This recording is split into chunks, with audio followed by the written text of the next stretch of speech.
For our continued reading of the Bible through the year 2025, reading from the English Standard Version of the Bible by Crossways Publishing, a division of Good News Publishing of Wheaton, Illinois. A reading of the Gospel according to Mark, chapters 13 and 14, followed by Psalm 130 and Psalm 131. Beginning Mark chapter 13. And as he came out of the temple, one of his disciples said to him, "Look, teacher, what wonderful stones and what wonderful buildings." And Jesus said to him, "Do you see these great buildings? There will not be left here one stone upon another that will not be thrown down." And as he sat on the Mount of Olives opposite the temple, Peter and James and John and Andrew asked him privately, "Tell us, when will these things be, and what will be the sign when all these things are about to be accomplished?" And Jesus began to say to them, "See that no one leads you astray. Many will come in my name, saying, 'I am he,' and they will lead many astray. And when you hear of wars and rumors of wars, do not be alarmed. This must take place, but the end is not yet. For nation will rise against nation, and kingdom against kingdom. There will be earthquakes in various places. There will be famines. These are but the beginning of the birth pangs. But be on your guard, for they will deliver you over to councils, and you will be beaten in synagogues, and you will stand before governors and kings for my sake, to bear witness before them. And the gospel must first be proclaimed to all nations. And when they bring you to trial and deliver you over, do not be anxious beforehand what you are to say, but say whatever is given you in that hour, for it is not you who speak, but the Holy Spirit.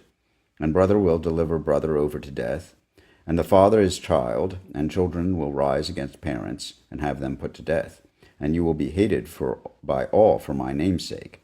But the one who endures to the end will be saved.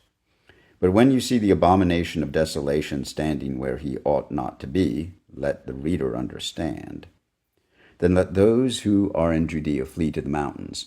Let the one who is on the housetop not go down, nor enter his house to take anything out. And let the one who is in the field not turn back to take his cloak. And alas, for women who are pregnant, and for those who are nursing infants in those days, pray that it may not happen in winter. For in those days there will be such tribulation as has not been from the beginning of creation that God created until now, and never will be. And if the Lord had not cut short the days, no human being would be saved. But for the sake of the elect whom he chose, he shortened the days. And then if anyone says to you, 'Look, here is the Christ,' or 'Look, there he is,' do not believe it. For false Christs and false prophets will arise and perform signs and wonders, to lead astray, if possible, the elect. But be on your guard. I have told you all things beforehand. But in those days and after that tribulation, the sun will be darkened, and the moon will not give its light, and the stars will be falling from heaven, and the powers in the heavens will be shaken. And then they will see the Son of Man coming in the clouds with great power and glory. And then he will send out the angels and gather his elect from the four winds, from the ends of the earth to the ends of heaven. From the fig tree learn its lesson. As soon as its branch becomes tender and puts out its leaves, you know that summer is near.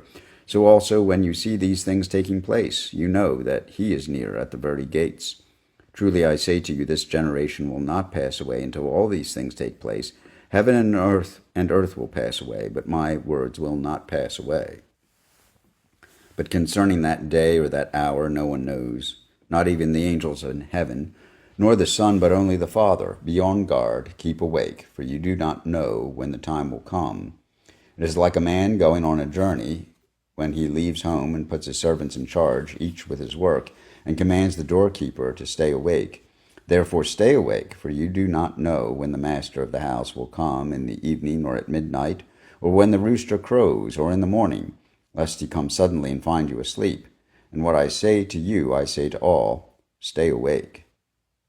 It was now 2 days before the Passover and the feast of unleavened bread, and the chief priests and the scribes were seeking how to arrest him by stealth and kill him, for they said not during the feast, lest there be an uproar from the people. And while he was at Bethany in the house of Simon the leper, as he was reclining at table, a woman came with an alabaster flask of ointment of pure nard, very costly, and she broke the flask and poured it over his head. There were some who said to themselves indignantly, "Why was the ointment wasted like this? for this ointment could have been sold for more than 300 denarii and given to the poor. And they scolded her, but Jesus said, Leave her alone. Why do you trouble her? She has done a beautiful thing to me. For you always have the poor with you, and whenever you want, you can do good for them. But you will not always have me. She has done what she could. She has anointed my body beforehand for burial. And truly I say to you, wherever the gospel is proclaimed in the whole world, what she has done will be told in memory of her. Then Judas Iscariot, who was one of the 12, went to the chief priests in order to betray him to them. And when they heard it, they were glad and promised to give him money. And he sought an opportunity to betray him. And on the first day of unleavened bread, when they sacrificed the Passover lambs, his disciples said to him, Where will you have us go and prepare for you to eat the Passover? And he sent 2 of his disciples and said to them, Go into the city, and a man carrying a jar of water will meet you. Follow him. And wherever he enters, say to the master of the house, The teacher says, Where is my guest room, where I may eat the Passover with my disciples? And he will show you a large upper room furnished and ready. There prepare for us. And the disciples set out and went to the city and found it just as he had told them. And they prepared the Passover. And when it was evening, he came with the 12. And as they were reclining at table and eating, Jesus said, Truly I say to you, one of you will betray me, one who is eating with me.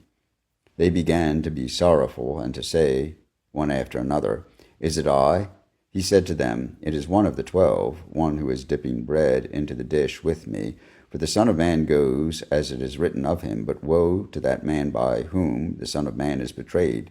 It would have been better for that man if he had not been born. And as they were eating, he took bread, and after blessing it, broke it, and gave it to them, and said, Take this my body. And he took a cup, and when he had given thanks, he gave it to them, and they all drank of it. And he said to them, This is my blood of the covenant, which is poured out for many. Truly I say to you, I will not drink again of the fruit of the vine, until that day when I drink it new in the kingdom of God. And when they had sung a hymn, they went out to the Mount of Olives, and Jesus said to them, You will all fall away, for it is written, I will strike the shepherd, and the sheep will be scattered. But after I am raised up, I will go before you to Galilee. Peter said to him, Even though they all fall away, I will not. And Jesus said to him, Truly I tell you, this very night, before the rooster crows twice, you will deny me 3 times. But he said emphatically, If I must die with you, I will not deny you. And they all said the same. And they went to a place called Gethsemane. And he said to his disciples, Sit here while I pray.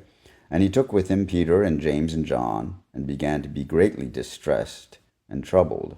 And he said to them, My soul is very sorrowful, even to death. Remain here and watch.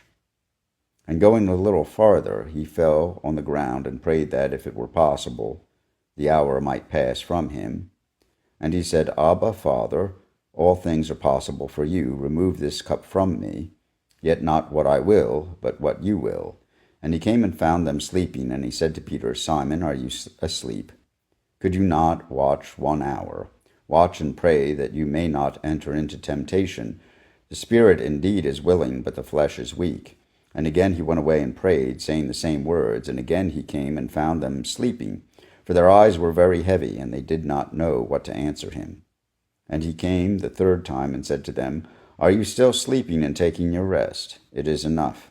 The hour has come. The Son of Man is betrayed into the hands of sinners. Rise, let us be going. See, my betrayer is at hand.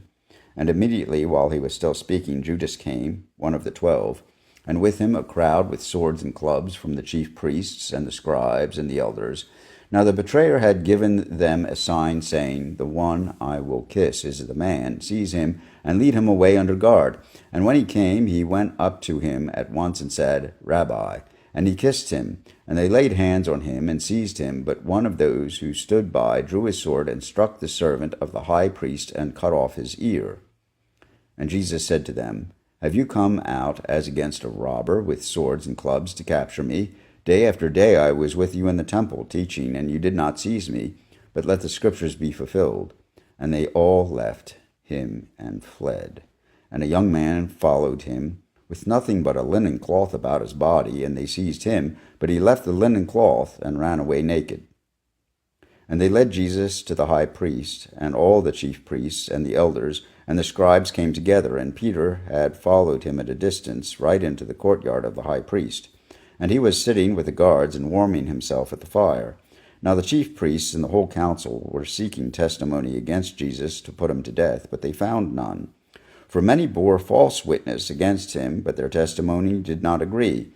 And some stood up and bore false witness against him, saying, We heard him say, I will destroy this temple that is made with hands, and in 3 days I will build another not made with hands. Yet even about this their testimony did not agree. And the high priest stood up in the midst and asked Jesus, Have you no answer to make? What is it that these men testify against you? But he remained silent and made no answer. Again the high priest asked him, Are you the Christ, the Son of the Blessed? And Jesus said, I am, and you will see the Son of Man seated at the right hand of power and coming with the clouds of heaven. And the high priest tore his garments and said, What further witness do we need? You have heard his blasphemy. What is your decision? And they all condemned him as deserving death. And some began to spit on him and to cover his face and to strike him, saying to him, Prophesy. And the guards received him with blows. And as Peter was below in the courtyard, one of the servant girls of the high priest came, and seeing Peter warming himself, she looked at him and said, You also were with the Nazarene Jesus. But he denied it, saying, I neither know nor understand what you mean. And he went out into the gateway, and the rooster crowed, and the servant girl saw him, and began again to say to the bystanders, This man is one of them. But again he denied it, and after a little while the bystanders again said to Peter, Certainly you are one of them, for you are a Galilean. But he began to invoke a curse on himself and to swear, I do not know this man of whom you speak. And immediately the rooster crowed a second time, and Peter remembered how Jesus had said to him, Before the rooster crows twice, you will deny me 3 times. And he broke down and wept. Here ends the reading of Mark chapters 13 and 14. Psalm 130. Out of the depths I cry to you, O Lord. O Lord, hear my voice. Let your ears be attentive to the voice of my pleas for mercy. If you, O Lord, should mark iniquities, O Lord, who could stand? But with you there is forgiveness, that you may be feared. I wait for the Lord, my soul waits, and in his word I hope. My soul waits for the Lord more than watchmen for the morning, more than watchmen for the morning. O Israel, hope in the Lord. For with the Lord there is steadfast love, and with him is plentiful redemption, and he will redeem Israel from all his iniquities. Psalm 131. O Lord, my heart is not lifted up, my eyes are not raised too high. I do not occupy myself with things too great and too marvelous for me. But I have calmed and quieted my soul, like a weaned child with its mother. Like a weaned child is my soul within me. O Israel, hope in the Lord from this time forth and forevermore. And these 2 Psalms, Psalm 130 and Psalm 131, together with the chapters of Mark, chapters 13 and 14, are read in the English Standard Version of the Bible by Crossways Publishing, a division of Good News Publishing of Wheaton, Illinois.